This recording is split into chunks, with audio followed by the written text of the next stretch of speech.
주식시장 상황을 전하다 주상 전화. 네, 반갑습니다. IPS 전략부의 전세원입니다. 챗 GPT의 등장과 AI 기술의 발전으로 더 각광받고 있는 인공지능 시대에 사이버 보안 기술의 중요성은 계속해서 더 커지고 있습니다. 대표적인 글로벌 기업으로는 팔로알토 네트워크스나 크라우드 스트라이크 등을 꼽을 수가 있겠고요. 국내 시장에서는 과연 이 사이버 보안 기술, 시장이 어느 정도로 평가받고 있고 또 투자 포인트 어떻게 얻어보면 좋을지 오늘 시간 마련했는데요. 기업분석부의 백지우 연구원과 이야기 나눠보겠습니다. 안녕하세요. 안녕하세요. 기업분석부 백지우 연구원입니다.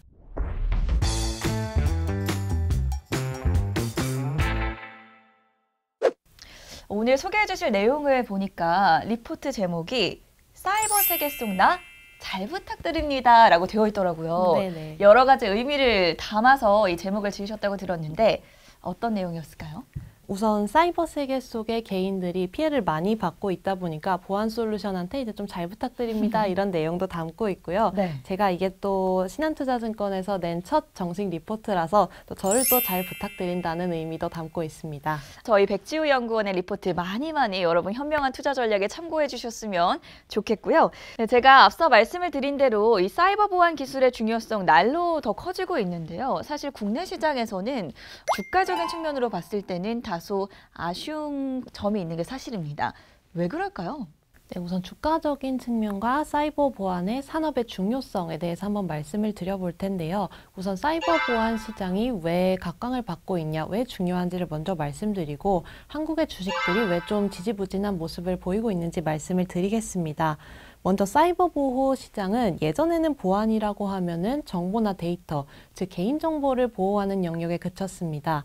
최근에는 NFT나 가상화폐 등이 등장을 하면서 좀 자산 보호의 영역까지 그 영역이 확대가 되었고요. 또 자율주행 자동차와 같은 기술이 발전하면서 이제 안전, 생명을 보호하는 영역까지 확대가 되었습니다.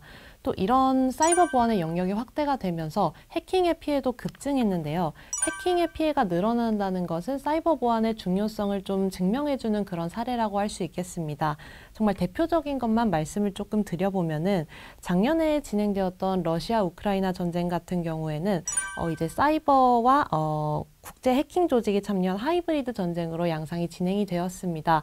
그래서 사이버 해킹을 통해서 외교부나 국방부를 먼저 해킹을 하고 또 이런 물리적인 공격을 가하는 형태로 전쟁이 진행이 되었는데 이제 이런 해킹이라는 것이 단순히 개인정보를 침해하는 수준이 아니라 정말 국가 안보를 위협할 수 있는 수준까지 갔구나라는 이런 심각성을 좀 체험해 볼 수 있는 사례였습니다.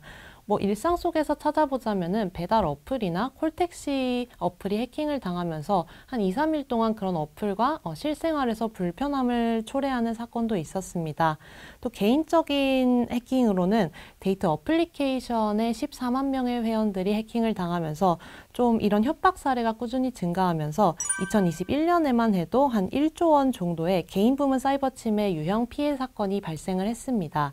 이렇게 사이버 보안이 중요한데 왜 주가가 부진하냐 이런 측면을 좀 살펴보자면은 첫 번째로는 코로나19 이후에 IT 투자가 조금 지연이 됐었습니다. 기업들이 수주나 IT 투자를 좀 줄이면서 특히 보안 쪽에 대한 투자를 줄이면서 19년도 이후에 특히 지지부진한 모습을 조금 보였고요. 그리고 한국 사이버 보안 기업들의 경우에는 각 섹터별로 조금 담당을 하기 때문에 네트워크 보안이나 장비 보안 이런 것들을 5, 6개씩 좀 나눠서 하고 있습니다. 그래서 시장 점유율 1위를 차지하고 있는 기업들이 많지만 그 시장 자체가 너무 조그마하기 때문에 좀 성장에 있어서 여력이 막혀 있지 않나 이런 생각도 좀 듭니다. 코로나 시대 이후에 IT 투자 쪽에 좀 투자가 지연된 점도 주가가 소외될 수밖에 없었던 원인이라고 말씀을 해주셨고 네. 국내 시장이 아무래도 글로벌 탑티어 기업들이 다루는 시장보다는 조금 작다 보니까 그 부분 역시나 주가에 좀 부정적으로 작용을 했다라고 말씀을 들어봤습니다. 말씀해 주신 대로 해킹 피해가 굉장히 많았잖아요. 그렇다 보니까 정부 쪽에서도 어떤 규제라든지 정책적인 움직임이 많았을 것 같은데 실제 우리나라 정부는 어떤 스탠스를 취하고 있나요? 사실 이제 현 정부에 들어서 사이버 보안 관련한 규제나 정책들이 좀 많이 신설이 되고 있습니다. 예전 정부에서는 그냥 사이버 보안 중요하다 이런 정도의 뉘앙스로 갔다면은 최근에는 이제 진짜 규제를 신설하고 지원금을 늘리는 등의 스탠스를 좀 취하고 있는데요. 좀 간단하게 몇 개만 말씀드려 보자면은 2022년부터 정보보호 공시 의무 제도가 실시가 되었습니다. 이건 이제 기업의 정보보호 투자나 인력 형황 등을 공시를 하는 제도인데요. 이게 22년부터 공시가 의무화되면서 공시 건수가 600건수 이상으로 확 증가하였고 단순히 공시 건수가 증가한 게 아니라 정보보호 부문 투자 비율이 급증했습니다. 그래서 공시를 통해서 정보보호 투자를 이끌어내는 그런 효과가 있었습니다. 또 ISMS 인증 제도가 확대가 되었는데요. 이거는 대기업들에 대해서는 강제로 인증을 받아야 하는 제도이고 중소기업들은 간편 인증제를 통해서 좀 간편하게 인증을 받을 수 있는 제도입니다.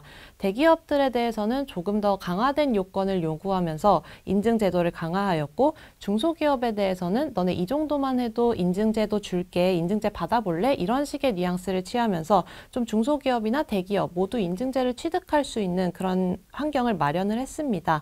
그 외에도 이제 마이데이터 서비스에 기반이 되는 개인정보보호법을 전면 개정하는 등 좀 많은 노력을 취하고 있습니다. 이런 규제뿐만이 아니라 예산 증대도 굉장히 빠르게 일어나고 있는데요. 최근의 뉴스였죠. 9월 초에 1,300억 규모의 사이버 보안 펀드를 조성을 해서 기업 합병이나 사이버 보안 인력 충원 등에 좀 사용을 하겠다. 이런 스탠스를 취하면서 사이버 보안주들이 조금 각광을 받았던 사건이 있습니다. 또 2023년 총 정부 예산은 줄었으나 사이버 보안 쪽 투자 규모는 한 200억 원 정도를 증액을 하면서 정부가 이쪽을 정말 중요하게 생각하고 있구나라는 스탠스를 확인할 수 있었습니다. 또 이제 마지막으로는 산업이나 업종을 방문해서 해킹 피해가 증가하다 보니까 공공부문에 대해서도 이 사업 규모가 굉장히 커졌습니다. 전년 대비 한 10% 정도 증액을 하면서 국방부나 교육청 이런 쪽에 스마트 단말 관리 시스템을 구축을 많이 하면서 이런 쪽에도 소프트웨어나 하드웨어 투자를 계속 진행하고 있습니다. 그래서 기업적인 측면에서 봤을 때는 정부 향으로 납품하는 사이버 보안 솔루션이 있는지 이런 것도 체크해 보시면 좋을 것 같습니다. 사이버 보안 시장과 관련해서 전반적인 현황을 짚어봤으니까 이제 본격적으로 종목 이야기를 좀 더 나눠보면 좋을 것 같은데요. 톱픽이라고 꼽을 만한 국내 시장 내 기업이 있다면 어떤 기업일까요? 저는 탑픽으로 지니언스 말씀드리고 있습니다. 사실 시가총액은 안랩이나 이런 거에 비해 조금 작지만 성장 여력이 충분하다고 판단해서 지니언스를 탑픽으로 말씀드리고 있는데요. 어떤 기업인지 어떤 성장 모멘텀이 있는지 간단하게만 설명을 좀 드리겠습니다. 지니언스는 NAC와 EDR이라는 보안 솔루션에서 시장 점유율 1위를 차지하고 있는 기업입니다. NAC는 기업 내부의 네트워크를 보호하는 솔루션입니다. 그래서 안전한 사용자, 안전한 단말 기반을 기업 내부에 출입시키는 솔루션입니다. 예전에는 방화벽을 통해서 이런 것을 해나갔다면은 이제 21년도 이후에는 NAC라는 좀 신제품, 새로운 솔루션을 통해서 이런 방화벽 시스템을 구축하고 있기 때문에 좀 글로벌리 10%에서 15% 정도 꾸준히 고성장하는 시장입니다. EDR이라고 하는 거는 또 기업 내부의 네트워크를 보호하는 것은 아니고 엔드포인트, 즉 스마트폰이나 컴퓨터 같은 단말기를 보호하는 솔루션입니다. 예전에는 이제 백신과 같은 솔루션을 통해서 바이러스에 대응을 했다면은 이제는 바이러스라고 알려진 위협 말고 알려지지 않은 위협에 대해서도 좀 대응이 필요합니다. 예를 들어서 매일 버스만 타고 출근하던 사원이 오늘은 택시를 타고 왔어. 그럼 이거 불법 행위는 아니지만 너네 이거 좀 이상하니까 탐지를 해볼래? 라고 알려주는 솔루션이 EDR 솔루션입니다. 그래서 최근엔 좀 고도화된 공격이 많다 보니까 EDR 솔루션을 사용하는 기업이 금융권이나 은행권을 중심으로 도입이 가속화되면서 연평균 20% 이상 고성장하고 있습니다. 그래서 지니언스는 이 NAC와 EDR이라는 시장에서 어떤 점을 잘하냐 좀 살펴보면 지니언스의 NAC 솔루션은 현재 2,400여 개 정도의 고객사를 확보를 하고 있습니다. 최근에는 클라우드 NAC도 출시를 하면서 좀 중소기업까지 커버리지를 넓혀가고 있습니다. 두 번째는 EDR 솔루션인데요. 현재는 지니언스 내에서 EDR 매출이 한 10% 정도의 비중밖에 차지하고 있지 않습니다. 그러나 이게 마진율이 NAC에 비해서 훨씬 높기 때문에 EDR 매출 비중이 얼마나 빠르게 올라오냐가 좀 관전 포인트라고 볼 수 있겠습니다. 외국 제품에 비해서 가격 경쟁력을 보유하고 있어서 빠르게 점유율을 확대할 수 있을 것으로 보입니다. 최근에 대기업에서도 이제 외국 솔루션을 사용을 하다가 지니언스의 솔루션으로 롤백하는 사례들이 많이 발생을 하고 있어가지고 좀 빠르게 성장을 할 수 있지 않나 보고 있습니다. 그래서 지니언스는 23년에 매출액 한 470억 정도, 영업이익 100억 원 정도를 전망을 하고 있습니다. 19년 이후 이연된 보안 투자 발생으로 하반기에 좀 대규모 수주가 발생할 것으로 전망을 하고 있습니다.